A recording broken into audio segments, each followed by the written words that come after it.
I love my freelance lifestyle, love working on interesting projects, love working on my own business, the freedom, I don't have to ask for permission from anybody. And so the chances of me taking on a full-time position at a company is very, very slim.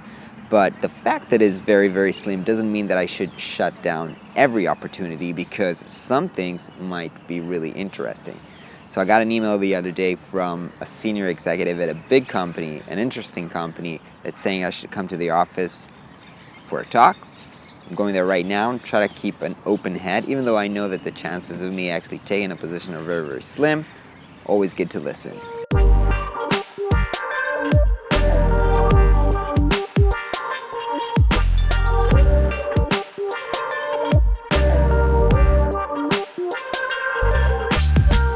All right, so meeting went really good, and surprisingly, I did not say no up front at the end of the meeting, but I said, yeah, let's stay in touch and discuss this opportunity, and I want to explain why somebody who's a freelancer might even consider going back to a full-time job. I think most people who make the move from freelance to a full-time position is because they are not happy with their freelance life, or they're not making enough money, or they feel insecure in their freelance life. But I'm in a situation right now where I'm pretty, I would say, I don't want to say successful, but I'm doing pretty well in my freelance, and I'm not scared of the uncertainty. I got a lot of interesting projects, and I'm really happy with my life. Obviously, I've got Prospero, I'm working on that, and so I really enjoy my life. But still, there might be some reasons why I will consider a full-time position, and that's what I want to explore here.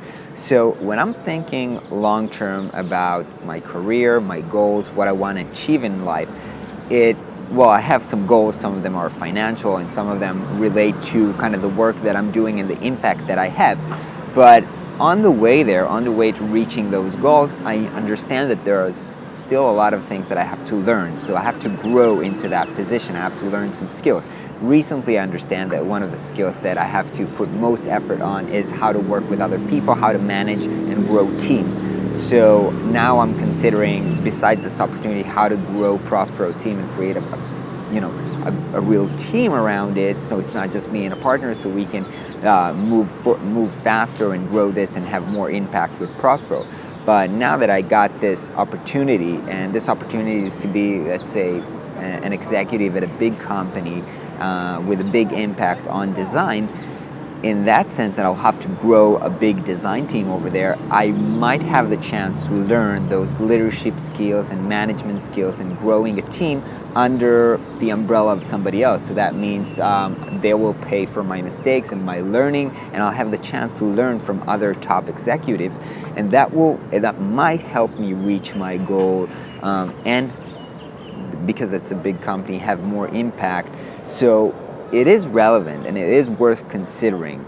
Probably, I think that every full-time position I will consider at the moment will probably be a dip in terms of how much money I make, because I make quite a good money freelancing, and I think most full-time positions can pay that position, but I'm not sure.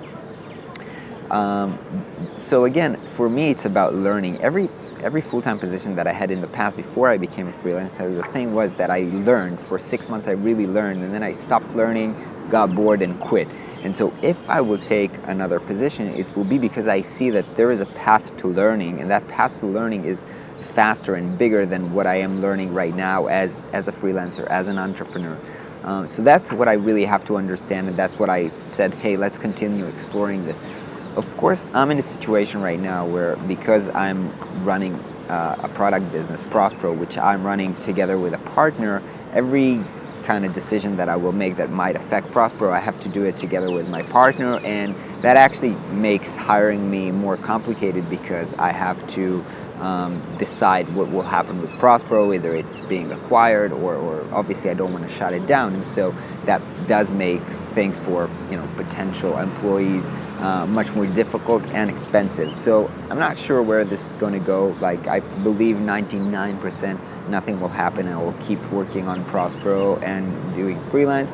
There is probably maybe 1% that I will do it and bring Prospero into the context of another company, but I think it's still very early to say. But what is important is to always keep your mind open and not say no just because that. By the way, that's also something that I used to do 2 years ago. I got a lot of opportunities from big companies, and I just said to the, I don't know, interviewers or the person that approached me, no, I'm freelancing at the moment. I don't want to be a full-time employee at the moment. And I just closed a lot of opportunities which might have been interesting.